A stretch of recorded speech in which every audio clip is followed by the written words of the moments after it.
Welcome to VSR Telugu vlogs. Simple and క్విక్గా ఇంట్లోనే soya sauce ఎలా చేయాలో తెలుసుకుంటున్నారా? అయితే ఈ వీడియో అనేది ఎండ్ వరకు చూడండి, ఎక్కడ కూడా స్కిప్ చేయకుండా. అండ్ మా వీడియోస్ కనుక మీకు నచ్చినట్లయితే మా ఛానల్ని లైక్ చేయండి, షేర్ చేయండి, సబ్స్క్రైబ్ చేసుకోండి. లేట్ చేయకుండా వీడియోలోకి అయితే వెళ్ళిపోయి సోయా సాస్ ఎలా తయారు చేయాలో చూసేద్దాం రండి. మనం సోయా సాస్ చేసుకోవడానికి ఇక్కడ వచ్చేసి నేను ఒక ప్యాన్ అయితే పెట్టేసుకున్నాను. స్టవ్ అయితే ఆన్ చేసుకొని దీంట్లోకి వచ్చేసి ఒక 2 టేబుల్ స్పూన్ గోధుమ పిండి అయితే తీసుకున్నాను. ఇది వచ్చేసి మనం పచ్చివాసన పోయేంత వరకు అయితే లో ఫ్లేమ్లో ఫ్రై చేసుకోవాలి. ఇదైతే సోయా సాస్ వచ్చేసి సోయా బీన్స్తో అయితే చేస్తారు, అలా కూడా చేసుకోవచ్చు. కానీ ఏంటంటే మనకి టైం టేకింగ్ ప్రాసెస్ అయితే చాలా ఉంటుంది. అలా కాకుండా క్విక్గా అయితే మనం గోధుమ పిండితో చేసుకోవచ్చు. మనం ఇలా చేసుకున్నా కూడా ఈ సాస్ని వచ్చేసి మనం మినిమం 15 to 20 డేస్ వరకు అయితే స్టోర్ అయితే చేసేసుకోవచ్చు. మనకి ఇక్కడ గోధుమ పిండి అయితే మంచిగా అయితే ఫ్రై అయిపోయింది. ఇది వచ్చేసి ఇప్పుడు ఒక బౌల్లోకి అయితే వేసేసుకుందాము.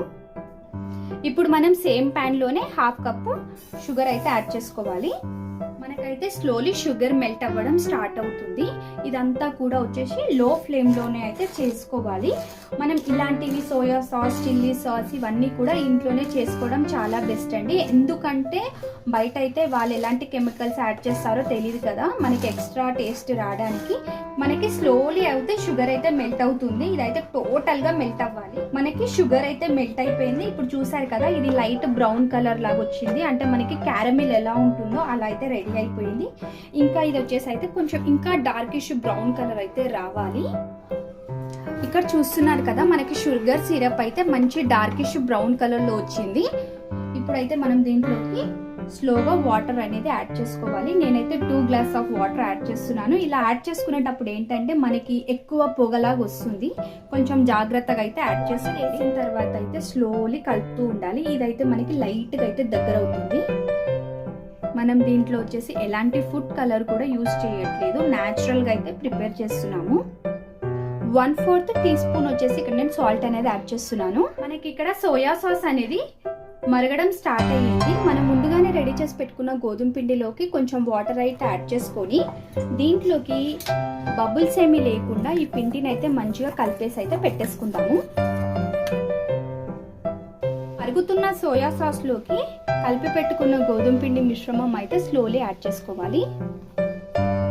ఇక్కడైతే నేను వైట్ కుకింగ్ వెనిగర్ అయితే యూస్ చేస్తున్నాను. ఇది వచ్చేసి నాన్ ఫ్రూట్ అండి, ఇది మనం యూస్ చేసుకోవచ్చు వంటలలోకి. ఇది వచ్చేసి ఒక మినిమం 2 టేబుల్ స్పూన్ అయితే మనం దీంట్లోకి యాడ్ చేసుకోవాలి.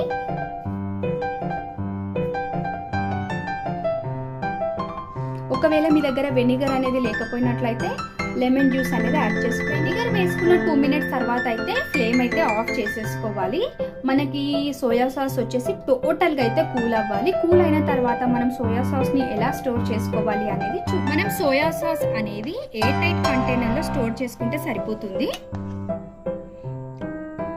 అతి తక్కువ టైంలో అయితే మనం ఇంట్లోనే తయారు చేసేసుకోవచ్చు.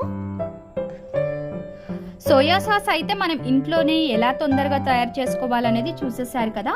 మా వీడియోస్ కనుక మీకు నచ్చినట్లయితే మా ఛానల్ని లైక్ చేయండి, షేర్ చేయండి, సబ్స్క్రైబ్ చేసుకోండి. పక్కనే ఉన్న బెల్ ఐకాన్ని ట్యాప్ చేయడం అయితే అస్సలు మర్చిపోకండి. Thanks for watching.